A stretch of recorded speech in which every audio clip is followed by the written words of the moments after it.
Larangan mencela orang yang sudah meninggal dunia. Abu Jahal adalah tokoh utama yang menentang dakwah Nabi Muhammad SAW di Mekah pada saat awal kemunculan Islam. Ikrimah adalah anak yang taat karena itu mengikuti perilaku ayahnya, yaitu Abu Jahal, yang tidak henti-hentinya memusuhi umat Islam. Sejak kematian ayahnya dalam perang Badar, sikap dan pandangan Ikrimah terhadap kaum muslimin berubah. Jika dulu ia memusuhi kaum muslimin karena untuk menyenangkan hati ayahnya, maka ia berubah memusuhi Rasulullah dan para sahabatnya karena dendam atas kematian ayahnya. Ikrimah adalah salah satu dari pemimpin Quraisy ketika Fathu Mekah atau penaklukan kota Mekah. Pada waktu itu, Ikrimah dan beberapa orang pengikutnya menyerang pasukan kaum muslimin. Namun serangan tersebut dipatahkan oleh Khalid bin Walid. Kemudian Ikrimah melarikan diri ke Yaman. Ia berjalan sembunyi-sembunyi dengan kudanya. Ia kebingungan karena ketika Mekah sudah ditaklukkan Islam, ia merasa tidak mendapat tempat aman lagi. Sementara istrinya Ummu Hakim tetap di Mekah.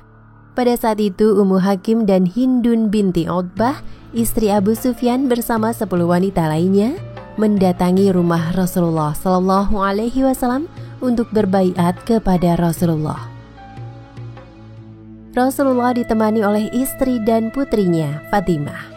Hindun binti Utbah mengenakan penutup muka karena malu atas perbuatannya kepada paman Rasulullah, Hamzah bin Abdul Muthalib, ketika masih jahiliyah. Hindun berkata kepada Rasulullah SAW, "Wahai Rasulullah, segala puji bagi Allah yang telah memberikan kemenangan pada agama yang telah Dia pilih untuk dirinya. Sesungguhnya saya memohon kepadamu supaya berbuat baik kepadaku, karena di antara kita masih ada hubungan kekerabatan. Saya seorang wanita yang beriman dan membenarkan." Lalu Hindun membuka penutup wajahnya dan berkata, "Saya adalah Hindun binti Utbah ya Rasulullah." "Selamat datang untukmu, wahai Hindun." Hindun pun berkata lagi kepada Rasulullah SAW, "Ya Rasulullah, demi Allah, di muka bumi ini tidak ada keluarga yang paling saya harapkan menjadi paling terhina kecuali keluargamu. Namun sekarang, tidak ada keluarga yang paling saya harapkan untuk meraih kemuliaan di muka bumi ini kecuali keluargamu." Ada yang mau menambahkan? Lalu istri Ikrimah bin Abu Jahal, Ummu Hakim, berdiri dengan mengucap syahadat untuk masuk Islam. "Asyhadu alla ilaha illallah wa asyhadu anna Muhammadar Rasulullah." Ummu Hakim lalu duduk dan menceritakan tentang suaminya. "Ya Rasulullah, sesungguhnya suami saya Ikrimah bin Abu Jahal telah melarikan diri ke Yaman karena dia takut engkau akan membunuhnya. Tolong berilah dia jaminan keamanan." "Tenanglah, suamimu aman." Setelah mendapat jaminan dari Nabi, Ummu Hakim lalu mencari suaminya. Akhirnya Ikrimah ditemukan di pinggir laut. Saat itu Ikrimah sedang berbincang-bincang dengan pelaut muslim yang akan menyeberangkannya di laut. Ummu Hakim pun menghampirinya dan berkata, "Wahai suamiku, aku datang kepadamu dari orang yang paling menyambung tali persaudaraan, orang yang paling baik dan orang yang paling mulia.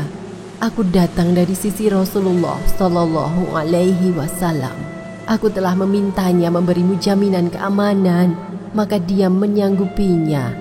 Jangan mencelakakan dirimu sendiri." "Apakah engkau sendiri yang berbicara dengannya?" "Iya, aku sendiri yang berbicara langsung dengannya, dan beliau memberimu keamanan." Ikrimah sempat menolak ajakan istrinya untuk kembali ke Mekah. Istrinya pun terus meyakinkan dan memantapkan hatinya agar mau kembali ke Mekah. Akhirnya Ikrimah mau mengikuti permintaan istrinya. Ikrimah dan istrinya kemudian melanjutkan perjalanan menuju Mekah. Ketika sudah mendekati Mekah, kabar kedatangan Ikrimah terdengar kepada Rasulullah.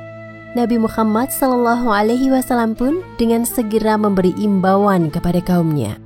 "Ikrimah bin Abu Jahal akan datang kepada kalian sebagai mukminin yang berhijrah. Jangan mencaci bapaknya, karena mencaci orang mati hanya akan menyakiti orang hidup. Sekalipun celaan itu tidak sampai kepada yang dicela atau yang telah mati. Ketika sampai di Mekah, Ikrimah mendapat sambutan luar biasa. Rasulullah tampak bahagia dengan kedatangan Ikrimah. Ikrimah kemudian menyatakan keislamannya. Sebagaimana juga hadis yang diriwayatkan oleh Tirmizi dari Mughirah bin Syu'bah. Ia berkata, Rasulullah Shallallahu Alaihi Wasallam bersabda, La tasubbul amwata fatu'zul ahya'a. Artinya, janganlah kalian mencaci orang-orang yang sudah mati, sehingga kalian menyakiti perasaan orang-orang yang masih hidup. Menghina atau mencela orang yang sudah meninggal akan menyakiti yang masih hidup, yaitu dari kalangan ahli waris, keluarga, dan kerabatnya. Kita dilarang untuk menghina dan menyebut-nyebut kejelekan orang yang sudah meninggal, termasuk jika mengetahui bahwa orang tersebut meninggal dalam melakukan dosa besar dan belum bertaubat sampai mati.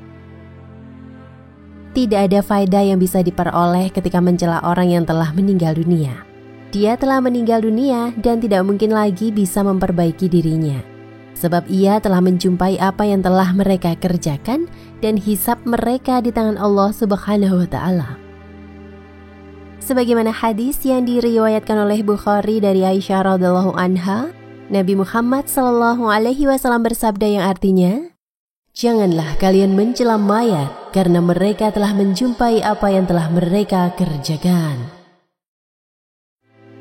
Maka dari itu seharusnya orang yang telah meninggal dunia didoakan agar ia diampuni dan dirahmati Allah Subhanahu wa Ta'ala.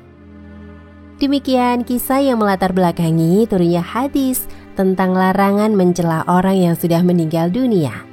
Hikmah yang bisa dipetik antara lain, pertama, sebagai umat muslim hendaknya tidak menyebut-nyebut kejelekan atau mencela orang yang sudah meninggal dunia. Kedua, hendaknya mendoakan orang yang sudah meninggal agar diampuni dosa-dosanya. Ketiga, hendaknya senantiasa berdoa kepada Allah agar tetap diberi keteguhan iman sampai akhir hayat. Wallahu a'lam bishawab.